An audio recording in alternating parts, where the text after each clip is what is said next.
네,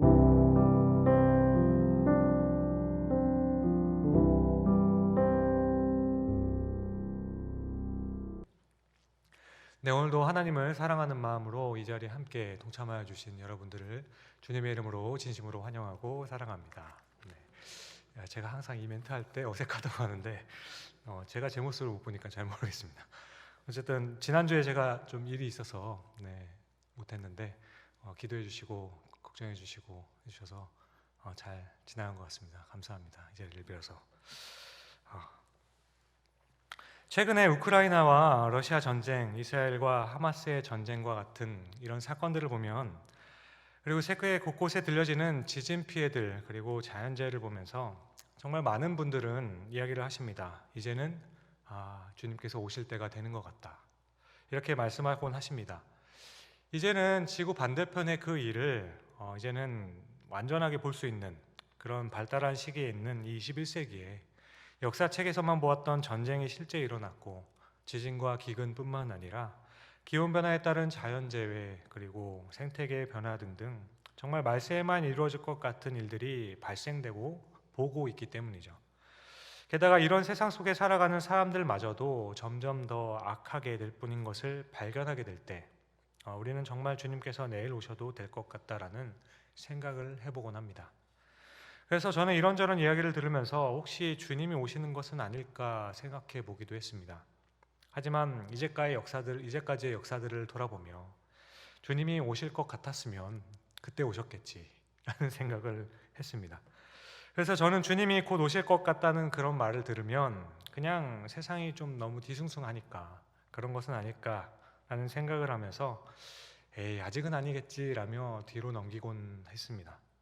그런데 여러분, 이렇게 생각을 정리하는 저를 보면서 저는 제 삶 속에서 주님의 이 재림에 대해서 정말 아무런 관심 없이 살고 있다라는 것을 발견하게 됐습니다. 저는 정말로 방금 전까지만 해도 주님의 재림에 대해서 별 생각 없이 살았습니다. 아니, 재림은 저의 삶에 별로 상관도 없고 관심도 없던 주제였습니다.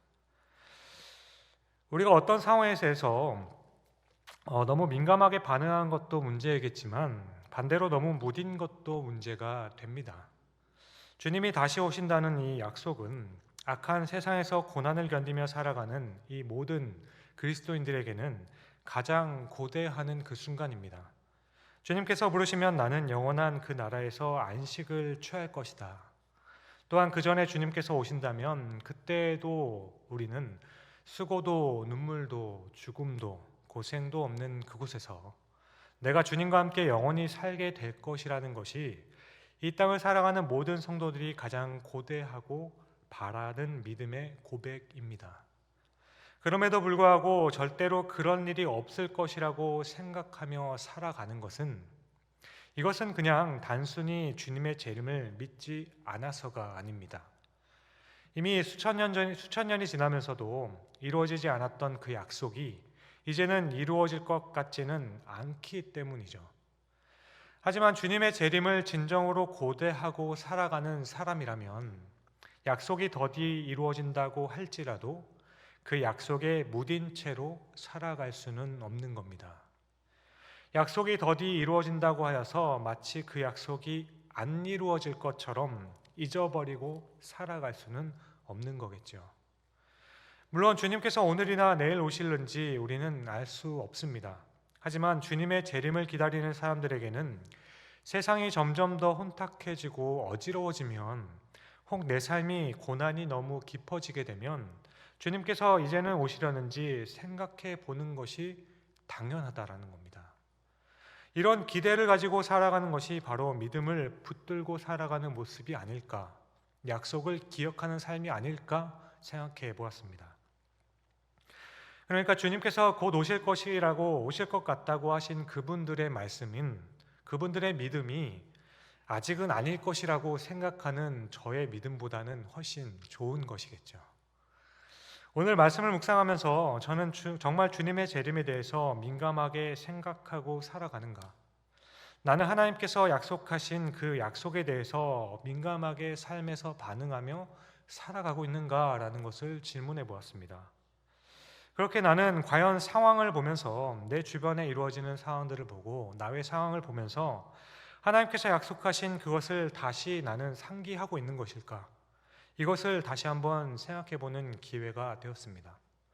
그렇게 저는 상황에 민감해야 될 부분에서는 좀 둔감한 것 같기도 하고 둔감해야 될 부분에는 너무 민감하게 반응하진 않았을까 돌이켜 봅니다. 그러니까 저는 지난 시간을 돌아보며 어떤 때는 상황보다는 하나님의 약속의 말씀을 믿고 기다리며 살아가야지만 상황에 굉장히 휘둘렸던 것 같은 때가 있었고, 또 하나님의 인도하심과 믿음이 요구되는 그때에는 오히려 너무 둔한 것 같다라는 생각을 제 자신을 보면서 돌이키게 되었던 거죠.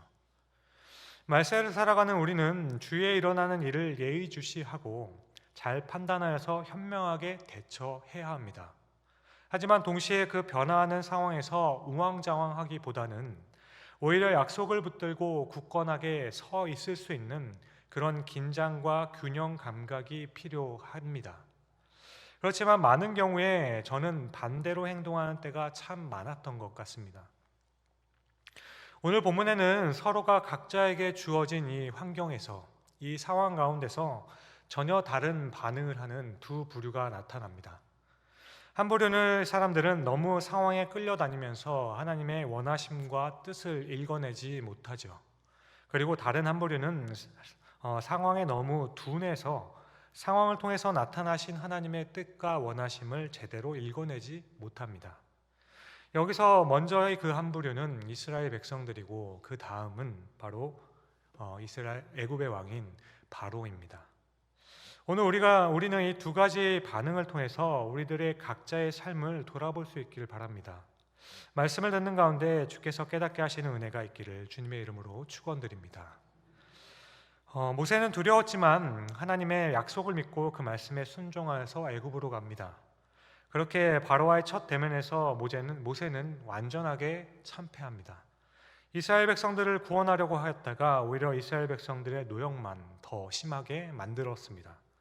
이렇게 백성들의 원망에 모세는 하나님을 찾게 되죠. 그러자 하나님께서는 아주 구체적으로 모세의 그 기도에 응답을 해주셨습니다.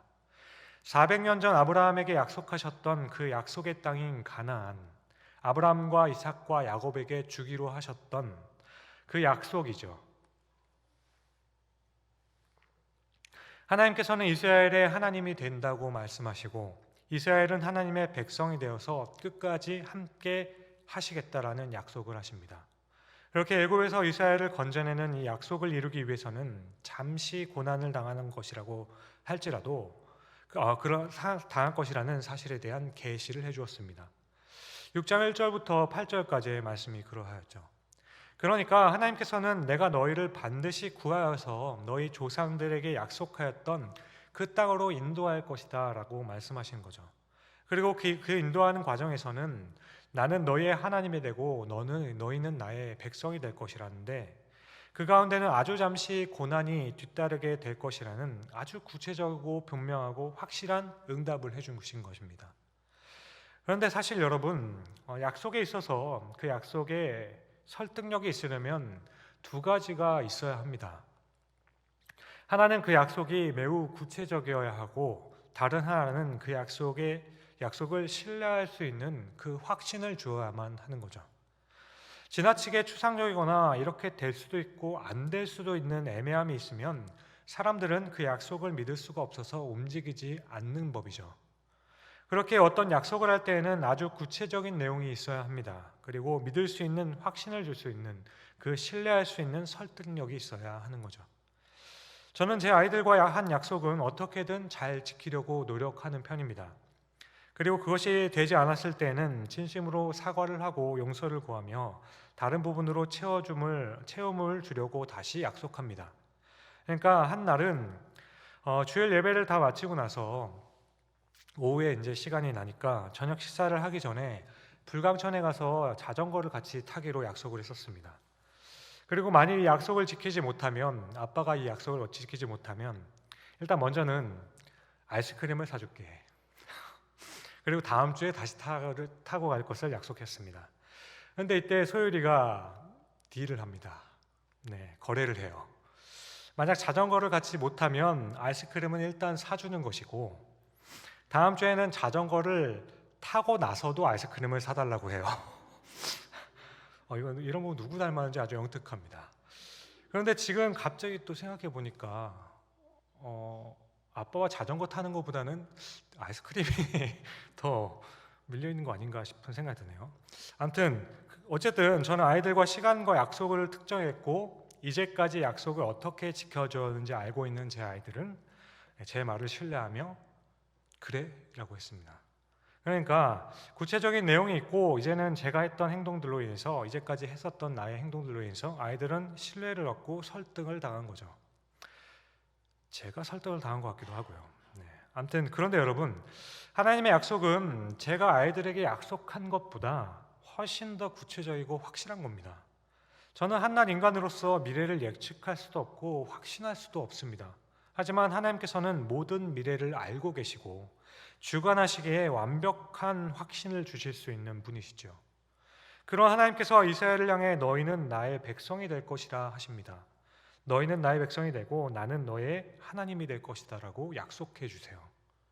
처음으로 아주 구체적으로 큰 민족을 이루어서 이스라엘 백성들에게 아브라함에게 약속하였던 것을 주시겠다 말씀해 주십니다. 비록 그 과정에서 고난이 따르긴 하지만 애굽을 심판하는 과정이기 때문에 그것을 보고 또 나의 하나님됨을 바라보고 그렇게 이스라엘을 놓아주는 것을 경험하라 말씀하십니다. 모세는 이 말씀에 설득이 되었습니다. 그래서 이스라엘 백성들을 찾아가 이대로 말씀을 전해줬죠. 하지만 이스라엘 백성들은 9절을 보시면 두 가지 이유로 이 약속을 붙잡지를 못해요. 성경은 그 이유를 먼저는 마음이 상했다 하고 두 번째는 상황이 전혀 달라지지 않았기 때문이라 합니다. 모세가 온 뒤에 이스라엘이 받는 그 노역은 더 심해졌습니다. 그리고 하나님의 약속을 믿었지만 마음이 상하는 일이 생겼던 거죠. 그래서 이들은 모세가 전해준 하나님의 그 말씀을 제대로 듣지 못했고 그 약속을 붙잡지를 못합니다. 왜 마음이 상했습니까? 그것은 이스라엘이 원했던 부분이 달랐기 때문입니다. 이스라엘은 고된 노역으로 하나님께 부르짖었습니다. 제발 이 노역에서 벗어나게 해달라고. 그렇게 하나님께서는 그 부르짖음을 들으시고 모세를 보내주심으로 응답하셨다라고 생각했어요. 이스라엘이 부르짖을 때 하나님께서는 이스라엘을 사랑하심으로 모세를 부르셨고 모세를 통해서 노역을 없애야 하시고 자신들을 자유하게 만들 거라 믿었습니다. 그런데 모세가 오자마자 더 안 좋아졌어요. 그래서 마음이 상해버렸습니다. 물론 이들이 약속을 잘 알지 못한 까닭도 있긴 하지만 자신이 원한 대로 흘러가는 상황 가운데에서 갑자기 그 상황이 바뀌게 되면, 흐트러지게 되면 실망이 큰 법이죠. 이렇게 한번 실망을 한 사람이 다시 마음의 문을 연다는 것은 여간 힘든 법입니다. 그래요. 지금이라도 상황이 나아진다면 약속 생각할 수 있겠죠. 그런데 상황이 더 나빠지게 되면 이 약속을 믿을 수 있는 일은 참 쉽지 않는 일입니다. 그런데 여러분, 하나님께서 하신 이 약속은 열악한 상황 가운데서 주어지게 되면 이 약속을 믿고 견디도록 하는 힘이 있는 겁니다. 하나님의 말씀은 우리가 고난 가운데 그 말씀이 우리 가운데 들어오게 되면 그 약속을 믿고 견디도록 하는 힘이 있다라는 거예요. 그래서 하나님께서는 내가 너희의 하나님이 되겠다라고 말씀하셨던 겁니다. 조금만 참고 견디면 된다라고 구체적으로 말씀하신 거예요. 하지만 이스라엘 백성들은 하나님의 약속을 붙들기보다는 자신들의 그 상황에 묻혀서 하나님을 바라보지를 못하는 겁니다. 그렇게 실망하고 원망하고 있는 거예요. 물론 이스라엘 백성들의 마음을 모르는 것이 아니죠. 얼마나 힘이 들었으면 그랬을까. 앞으로 지푸라기도 없이 그냥 돌을 구워내야 되는데 그 수량을 맞추지 못하면 정말 말로 형언할 수 없는 그런 학대를 받을 텐데 어떡합니까? 그러니 얼마나 두렵고 힘들었을지가 짐작이 됩니다. 그래서 마음이 다치고 모세를 원망하는 것은 당연하죠. 그런데 아쉽습니다. 그리고 이 백성들이 진정으로 원했던 것이 무엇인지 다시 한번 돌아보게 되죠. 이스라엘 백성들이 원했던 것은 그저 애굽에서 조금 더 편리하게 생활하는 것이었다라면 지금 모세에게 하는 행동은 정당한 것입니다. 당연히 이래야 되는 거죠. 그런데 이들이 원했던 것이 고된 노역과 애굽인들의 그 학대가 너무 힘들고 싫어서 이 애굽이란 나라 자체에서 떠나기를 원했다면, 그 자유를 원했다면 다른 거죠. 그렇게 이제는 하나님의 원하시는 대로 하나님을 섬길 수 있고, 안식일은 거룩하게 쉬며 예배를 드리고, 평소에는 하나님의 말씀대로 살면서 그 하나님의 안에서 기쁨과 감사를 찾기를 원하는 삶이 그들에게 원했던 것이었다면, 그러면 이때 이들은 하나님의 말씀을 붙잡았어야 한다는 겁니다. 하지만 이들은 이들의 반응으로 알게 되는 것은, 이들이 원했던 것은 출애굽 애굽으로부터의 자유가 아니라 그냥 애굽 땅 그 안에서의 그냥 편리함이었더라는 거죠. 하나님께서는 고통이 있겠지만 그 고통 끝에는 자유함이 있을 것이라고 약속하시는 겁니다. 고통이 있겠지만 고난 끝에 영광이 있을 테니까 조금만 참고 기다리라고 말씀하시면 그 약속을 붙들고 기다리고 인내할 줄 알아야 합니다. 그런데 이들은 자신들이 더 심한 노역을 하며 지금보다 더 많은 학대를 받을 것이라는 것 때문에 모세가 전해준 하나님의 말씀 가운데 있는 자신들을 향한 그 약속을 붙잡지를 못하는 거죠. 그러므로 이들은 애굽 땅에서의 편리함을 원했던 것이지 궁극적으로 원했던 것은 그들은 자유가 아니었다라는 것을 알게 됩니다.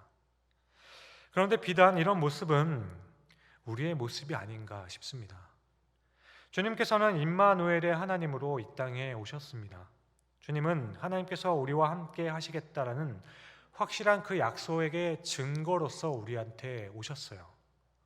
그렇게 주님을 통해서 이제는 우리도 각자가 하나님께 나는 내 하나님이 되고 너는 내 자녀가 될 것이라는 그 확신을 받을 수 있습니다.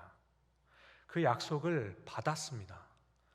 주님은 이 세상을 떠나시면서 내가 반드시 다시 올 것이라고 약속하셨습니다. 그런데 일상의 고된 일들과 바쁜 삶을 살다 보면, 또한 관계적인 어려움들로 인해서 마음의 상처를 받게 되면, 그렇게 되면서 평소의 삶에서 우리는 하나님의 이 약속을 붙들지 못하고 살아가는 사람들을 허다하게 많이 보게 되는 거죠.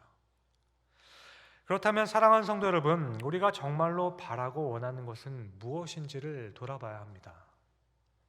우리가 정말로 바라고 원하는 것은 무엇입니까? 우리가 궁극적으로 원하고 기대하는 것이 이 땅에서의 형통함, 그리고 편안하고 편리하며 안락한 삶을 사는 것이 우리가 궁극적으로 원하는 것입니까?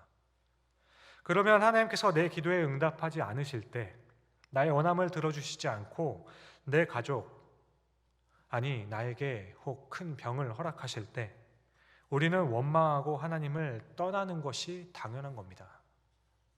하지만 우리가 궁극적으로 원하고 추구하는 그것이 이 땅에서의 안락과 평안함이 아니라면, 하나님께서 나의 주인 되심으로 나를 통하여서 하나님의 선하신 뜻을 이루는 것, 나로 하여금 그 영원한 나라에서 더 이상 눈물도 수고도 없는 그곳에서 하나님과 동행하며 살아가는 것, 비록 작은 나지만, 비록 내세울 곳이 없는 초라한 나지만 택하시고 약속하신 그 말씀의 약속들을 붙들고 이 땅을 사는 동안에는 하나님께서의 그 원하심을 온 세상에 증거할 수 있도록 나를 내어주는 증인의 삶, 이런 삶을 살기를 원하고 바라는 것이 우리의 소원이고 바람이고 믿음의 고백이라면, 이것이 바로 우리가 가지고 있는 믿음의 기초이라면, 이것이 바로 우리의 믿음의 핵심과 중심이 되는 진정한 고백이라면, 그러면 지금 너무 힘들고 외롭고 어려울지라도 그때가 바로 이 약속을 붙들어야 할 때라는 겁니다. 우리는 상황이 악화되고 어려워질 때, 나의 생각과는 전혀 다르게 될 때, 잘 흘러가는 것 같았는데 갑자기 방향이 전환되었을 때, 그때 우리는 그 상황을 보지 말고 약속을 붙들어야 할 때라는 겁니다.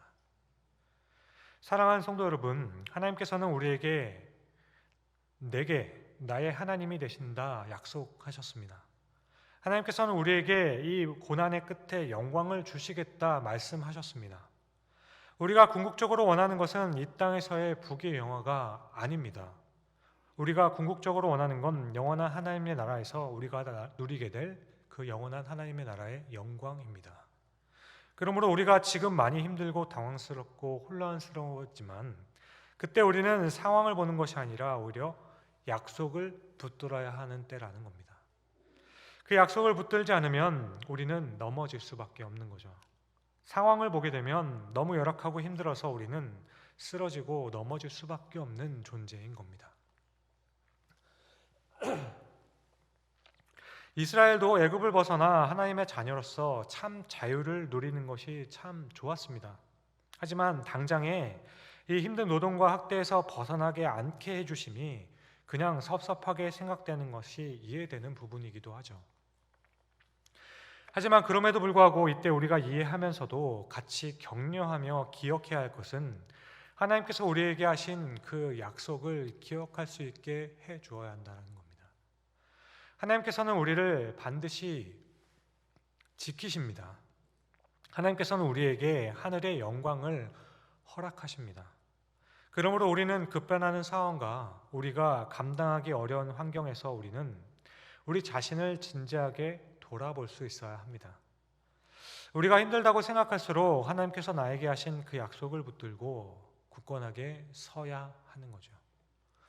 오늘 이스라엘 백성들은 마음이 상해서 하나님의 약속을 듣고도 그 마음에 자유가 없었지만 하나님께서는 이 백성들의 상실함과 상관없이 약속을 이행하십니다.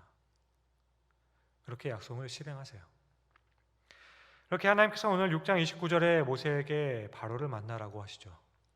하지만 이때 모세는 하나님께 처음 부름받았던 때의 변명을 다시 합니다.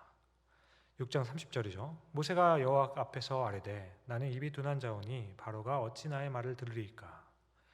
그러니까 이스라엘 백성들도 자신의 말을 듣지 않는데 바로가 제 말을 듣겠습니까? 하는 겁니다.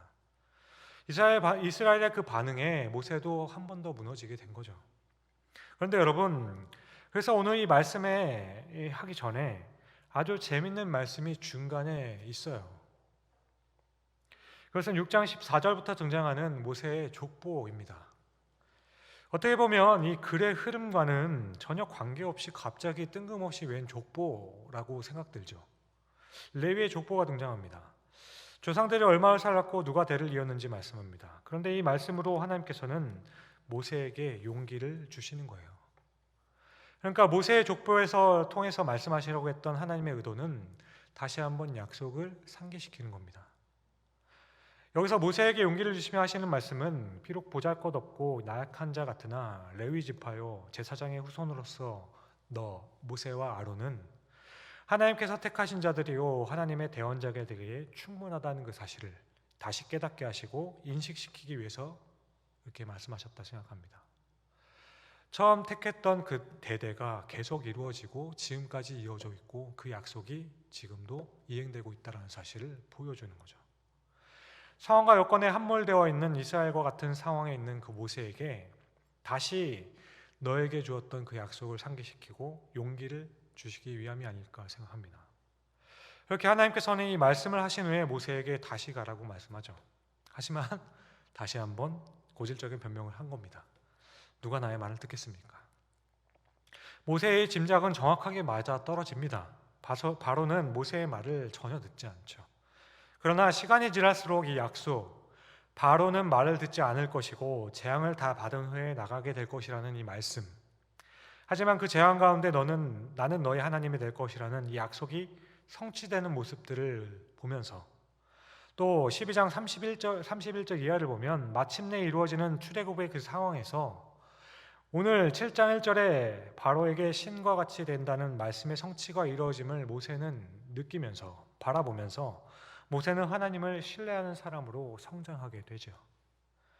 그런데 여기까지 오게 된 그 결단은 7장 6절의 말씀의 결단이죠. 여호와께서 명하신 그대로 행하였을 때 되는 겁니다. 저는 사실 여러분들의 정확한 사정을 다 알지는 못합니다. 하지만 우리에게 약속하신 그 약속은 압니다. 하나님께서는 예수 그리스도를 이 땅에 보내시면서 이제는 우리와 함께 하신다라고 약속하셨고 반드시 이루어질 그 천국의 소망을 주셨음을 믿습니다. 그러므로 아무쪼록 상황과 여건으로 힘이 드신 분들이 있다면 혹은 지금 나의 뜻대로 되지 않는 것들이 있다라고 생각되신다면 우리에게 하신 이 약속을 붙들 수 있기를 바랍니다. 하나님께서는 그때 반드시 그 해당되는 분에게 찾아가 말씀하여 주실 겁니다. 나는 너의 하나님이 될 것이다. 이어서 이제 가만히 생각해 보면 이런 상황에 있는 바로도 참 대단한 사람인 것 같습니다. 모세가 말한 대로 일이 이루어지고 있습니다. 재앙이 들이닥치고 있어요. 그런데 성경은 바로의 마음이 아주 완악하고 강팍했다라고 거듭 강조합니다. 성경은 하나님께서 바로의 마음을 강팍하게 하셨다라고 하죠. 하지만 이때 하나님께서 강팍하게 하셨다는 것을 우리는 오해하면 안 됩니다.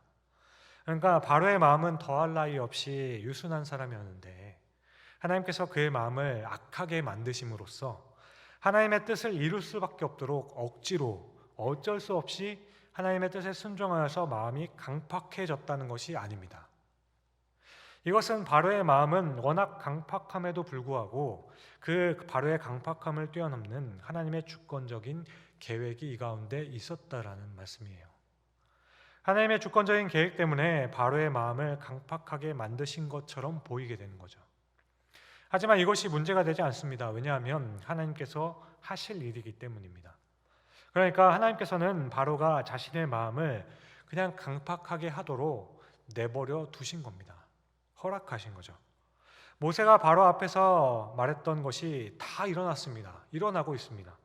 하수의 물이 피로 변하여서 그 속에 있는 생물들이 다 죽어나가고 물에서는 악취가 나고 온 애굽에 악취가 풍기게 돼요. 하수를 모세가 지팡이로 치자 하수는 피로 변했고 모든 생물들이 다 죽습니다. 정말 온 동네에 악취가 진동하고 백성들은 더 이상 그 물을 마실 수가 없게 됩니다. 엄청난 사건이 눈앞에 펼쳐져요. 그런데 이때 성경은 바로의 마음에 대해서 7장 23절에 이렇게 표현합니다. 바로가 돌이켜 궁으로 들어가고 그 일에 관심을 가지지도 아니하였다. 바로는 백성들이 물을 마실 수 없게 된 이 모든 일을 보고도 돌이켜 궁으로 그냥 들어갑니다. 그리고 바로는 이 일에 관심을 갖지도 않습니다. 모세가 말한 대로 일이 이루어지고 있고 재앙을 말할 때마다 그대로 이루어지는 상황을 보는데 게다가 언제든지 없애줄 수 있으니까 그 시간만 정해주면 저희가 와서 그것을 없애주겠다라고 합니다. 그러자 그대로 그 시간에 없애주는 그 엄청난 사건들을 다 목도를 해요. 그런데 바로는 그것에 관심을 두지 않아요. 계속 강팍하여지만 갑니다. 모세가 말한 대로 이루어지는데 상관하지 않아요. 물론 두렵고 겁이 나서 몇 번은 이스라엘을 보낸다라고 약속하죠. 하지만 약속을 해놓고 보니까 너무 아쉬운 거죠. 자존심이 상하기도 하고 아까워서 다시 마음을 돌이킵니다. 그러니까 바로도 상황을 보아서는 애굽의 신이 아니라 하나님이 진짜 신인 것을 압니다. 확실합니다. 모든 재앙을 보았을 때 하나님께서는 애굽의 어떤 신보다 강한 신입니다. 그러니까 상황을 보아서는 이제는 마음을 바꾸어야 할 때인 거예요. 이제는 이스라엘을 놓아야 할 때입니다. 그런데 그럴 수가 없어요. 포기할 수가 없는 겁니다. 모든 정황들이 하나님께서 개입하신 일이고 그 뜻대로 되는 것을 알겠습니다. 그래서 그만두어야 되는 것도 알아요. 그런데 끝까지 인정하지 못하는 거죠. 하나님의 손이기에 하나님을 대적하는 것이라는 것을 알지만 여전히 이 상황을 하나님께서 이끄시는 상황이 아니라 그저 우연이었으면 좋겠다라고 생각하는 겁니다. 다시 자고 일어나면 꿈과 같이 깨면 다 원래대로 돼 있을 거라고 생각하는 거죠. 그러니까 이스라엘 백성들은 너무 상황에 민감하게 반응한 반면에 바로는 어떤 상황에서도 그 마음을 움직이지 않을 만큼 완악하고 고집스러웠다라는 거죠. 그런데 여러분, 우리가 이렇게 완악하고 이렇게 미련합니다. 한번 욕심에 사로잡히게 되면 파멸에 이르기까지 마음을 돌이키지 못하는 것이 바로 우리예요. 주변의 모든 사람들이 다 정황을 봐서는 그거 보니까, 들어보니까, 같이 기도해 보니까 아니래 하는데 조언을 합니다. 그런데 그것을 알고도 불안하고 초조하고 두렵기도 하지만 손에 든 것이 조금만 더 하면 될 것 같아요. 그래서 놓지 못하는 것이 바로 우리들입니다. 누가 보아도 이제는 그만해야 되는데 마음을 돌이켜야 하지만 이 마지막까지 그 욕망의 끝을 놓지 못하는 겁니다. 이제는 그만하고 용서하고 놓아줄 때가 됐는데 이제는 그 마음을 비우고 풀어야 할 때인데 그럼에도 불구하고 나의 인생이 다 망가지는 한이 있더라도 정말 불안하고 두려운 가운데 있으면서도 그것을 놓지 못할 만큼 인간의 마음은 한없이 완악하게 되는 것입니다. 우리도 지금 나의 상황이 이제는 하나님께서 개입하신 것을 확신할 수 있습니다. 하나님의 원하심이 그것이 아니라는 것을 깨닫게 하시는 것이 있습니다. 하나님께서 이제는 그만하라고 돌이키라고 말씀하시는 부분이 있습니다. 그런데 우리는 얼마나 완악한지 나 자신부터 시작해서 주의 온 가족이 상처를 받고 멍이 들기까지 끝까지 고집을 피울 수 있는 것, 이것이 바로 우리 모두 인간의 마음입니다. 이제는 그만해야 하는데 이제까지 한 것이 아깝고 아쉬워서 그것을 놓지를 못해요. 그래서 우리는 보통 하나님께서 하시는 그 상황을 정당화시키게 되죠. 아니, 한 번만 더, 이번 한 번만 도와주시면 지나가면 될 것 같습니다. 기도하게 되죠. 이것에 우리는 너무 익숙해져 있습니다. 그렇게 우리 안에는 이스라엘이 있고 바로가 있는 겁니다. 우리 안에 이스라엘이 있는 것 같을 때 우리는 열악한 상황에서도 하나님의 약속을 붙들고 인내하며 하나님의 나라를 기다려야 합니다. 하지만 그럴 수 없어서 우리의 마음이 상하게 되죠. 반대로 우리 안에 바로가 있어서 모든 상황이 하나님께서 무엇을 원하시는지 보여주고 있음에도 불구하고 나의 원함을 꺾고 하나님의 뜻에 순종할 의지가 없습니다. 상황에 민감해야 할 때는 상황에 둔감해지려고 하고 상황에 흔들리지 말아야 할 때는 너무 쉽게 흔들려서 의존하는, 상황에 침몰되는 것이 우리의 모습이죠. 하나님만 바라보아야 할 때에는 세상이 너무나도 크게 보이고 상황을 보며 하나님의 뜻을 분별해야 될 때에는 내 안에 있는 욕심이 너무 커져 있습니다. 그래서 우리는 자주 하는 합리화가 있지요. 내 안에 있는 바로를 직시할 때는 이스라엘의 마음으로 정당화시키고 이스라엘의 마음을 경고할 때에는 우리는 바로로 합리화를 시키는 겁니다. 모든 상황이 하나님께서 하시는 것이라 포기하라 하지만 약속을 붙드는 거예요. 아니야, 주님께서 해주신다고 하셨어. 상황이 어렵지만 약속을 붙들기보다는 상황이 너무 어려워지는데 포기해야겠다. 사랑하는 성도 여러분, 어떤 사람이 바로처럼 완악한 사람이고 어떤 사람이 이스라엘처럼 마음이 연약하고 여린 사람인가, 이것을 구분하여서 누가 바로이고 누가 이스라엘인가 나누는 것은 무의미합니다. 우리 안에는 이 두 가지 마음이 다 있어요. 그래서 어느 때는 바로와 같고 어느 때는 이스라엘과 같습니다. 다만 바로와 같을 때는 바로와 같은 그 완악함을 회개해야 될 텐데 오히려 이스라엘의 마음으로 그것을 합리화하기 때문에 문제가 거죠. 우리는 우리 안에 있는 바로를 경계해야 합니다. 우리의 마음이 완악해지지 않도록 경계해야 해요. 부드럽고 순한 마음으로 하나님의 인도하심을 분별할 수 있어야 하고 따를 수 있어야 합니다. 상황을 통해 하나님께서 무엇을 말씀하려 하실 때 우리는 그 상황에서 하나님께서 하시는 그 말씀을 들을 수가 있어서 민감하고 예민하게 그 상황을 분별할 수 있어야 합니다. 또한 우리 안에 이스라엘을 경계해야 되죠. 힘들고 어려운 상황일수록 약속을 붙들어야 합니다. 너는 나의 백성이 되고 나는 너의 하나님이 될 것이라는 이 약속의 말씀을 붙들어야 하죠. 조상에게 주시라 약속하신 그 가나안을 주신다는 그 약속의 말씀을 우리는 붙들어야 하는 겁니다. 그런데 여기까지 듣고 계신 여러분들은 이렇게 말씀하시는 분들이 있을 겁니다. 생각하시는 분들이 있을 거예요. 그래요. 압니다, 목사님. 알겠어요. 두 가지 마음 있는 거 알겠고 경계해야 되는 거 알아요.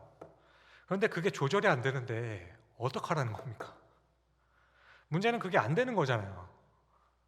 언제 내가 내려놓아야 되는지, 끝까지 붙잡아야 하는지, 언제 내가 낙심하지 말아야 할지, 내가 이것은 주님의 뜻이 아니라 판단해서 손을 놓아야 되는지, 우리에게 펼쳐진 상황에서 하나님의 그 인도하심을 분별할 수 있는 부드럽고 순한 마음과 동시에 낙심하지 않고 붙들 수 있는 긴장과 조화의 조화와 그 균형을, 이것들을 도대체 어떻게 할 수 있는지 도대체 모르겠다라는 것이 질문이 아닐까 싶습니다. 저도 그렇게 생각되었습니다. 알겠습니다. 그럼 어떻게 해야 됩니까? 그래서 저는 이 긴장을 놓치지 않는 경우는 무엇 때문일까? 긴장을 놓치지 않을 수 있는 방법은 과연 무엇일까 고민해 보았죠. 제 자신을 보아도 어느 때는 바로 같고 이스라엘 같기 때문이죠. 굳건하고 흔들리지 말아야 될 때는 너무 흔들리고, 이제는 부드럽고 순하게 흔들려야 될 때는 너무나도 강직하고, 생각 끝에 가장 근본적으로 우선되는 그 이유를 찾았습니다. 이 두 가지를 모두 가능하게 만들었던 원인에 대해서 찾았어요. 그 한 가지 결론은, 그것은 바로 나는 아직도 내 인생에서의 주인이 하나님이라는 그 분명한 고백이 내 안에 없었다라는 겁니다. 내 인생의 그 주인이 하나님이시라는 그 고백이 나의 가운데 완전하게 박혀있지 않았기 때문에 이런 문제가 생겼던 겁니다. 내 인생의 중심에 내가 있기 때문에 생기는 거예요. 그렇게 내 중심이 되어서 내가 좋은 쪽으로 이렇게 생각하는구나, 선택하는 거구나 하는 겁니다. 바로도 이스라엘도 다 마찬가지였습니다. 바로는 그 중심에 하나님을 인정함이 없었고 이스라엘도 그 중심에 하나님의 인정함이 없었습니다. 이스라엘은 이스라엘이 중요했고 바로는 바로가 중요했을 뿐이죠. 사랑하는 성도 여러분, 내 안에 있는 이스라엘과 바로를 벗어날 수 있는 방법은 우리의 행복과 불행의 원인을 하나님께서 찾고 우리의 존재의 의미를 하나님에게서 찾을 수 있는 그때입니다. 그렇지만 하나님이 나의 중심이 되지 않을 때 여전히 우리가 우리 인생의 주인이 되어 있다면 우리 앞에 놓인 상황들은 약속을 합리화할 최고의 구실이 될 뿐이라는 것을 생각하게 됩니다. 물론 이런 긴장을 유지하며 사는 것이 여간 힘든 것이 아니죠. 그럼에도 불구하고 우리에게 가장 중요한 본질적인 질문은 과연 나는 지금 이 순간에도 예수 그리스도가 나의 주인이라고 고백할 수 있는가라는 것입니다. 그런데 여러분, 이것은 내가 그것을 할 수 있는가 아닌가의 문제가 또한 아닙니다. 어느 정도의 지혜가 필요한가? 지혜도 필요합니다. 시간도 훈련도 필요하죠. 하지만 이 모든 것들 전에 내가 가장 궁극적인 질문이 있다면 주님이 나의 주님이십니다. 이 고백밖에는 없다라는 거죠. 여러분, 예수님이 오늘도 여러분들의 주인이십니까? 이 질문에 대한 답이 없으면 나에게 펼쳐지는 모든 상황은 내가 내 인생의 주인 되게 만드는 그냥 최고의 구실이 될 뿐인 겁니다. 그러므로 오늘도 예수 그리스도의 십자가의 은혜가 우리 모두의 마음에 살아 숨쉬고 있음을 느낄 수 있는 그런 예배를 하고 싶은 마음이 있어야 할 것입니다. 여러분들은 그렇게 하고 있으십니까? 너무나도 익숙해져 버린 나의 상황에서 매번 예배 때마다 매 순간마다 그 긴장을 유지하는 것은 힘들 겁니다. 그런데 돌이켜보면 그것이 너무나도 자연스러웠던 그때 기억하십니까? 바로 주님을 처음 만난 그때입니다. 매일 주님께 기도함이 기쁘고 너무나도 감격되어서 예배를 가는 것이 너무나도 설레어서 잠을 설쳤던 그 밤 여러분들에게도 있지 않으십니까?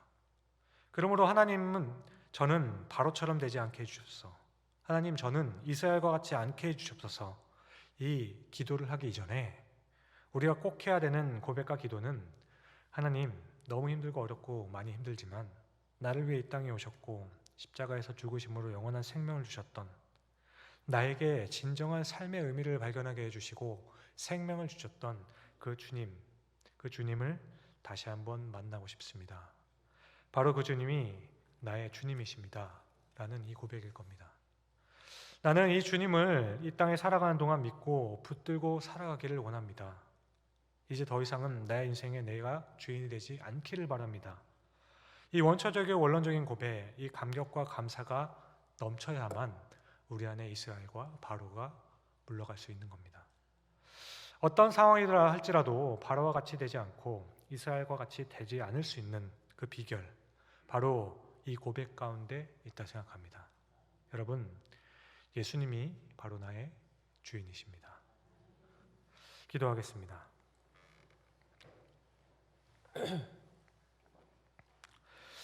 사랑과 은혜가 풍성하신 주님, 오늘도 나의 주인 되신 하나님 앞에서 예배하였고 함께 주님 앞에 무릎 꿇고 고백합니다.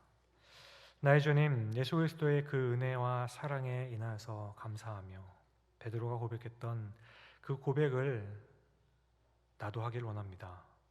주는 그리스도시요 살아계신 하나님의 아들이시다. 오늘 이 시간 믿음의 고백을 붙들고 다시 남은 한 주를 살아갑니다. 그럼에도 불구하고 예배당을 벗어나 세상을 나간 순간부터 이미 우리에게 펼쳐져 있었던 그 모든 상황들과 여건들은 여전히 우리를 힘들게 하고 우리로서 감당할 수 없게 만들지도 모르겠습니다.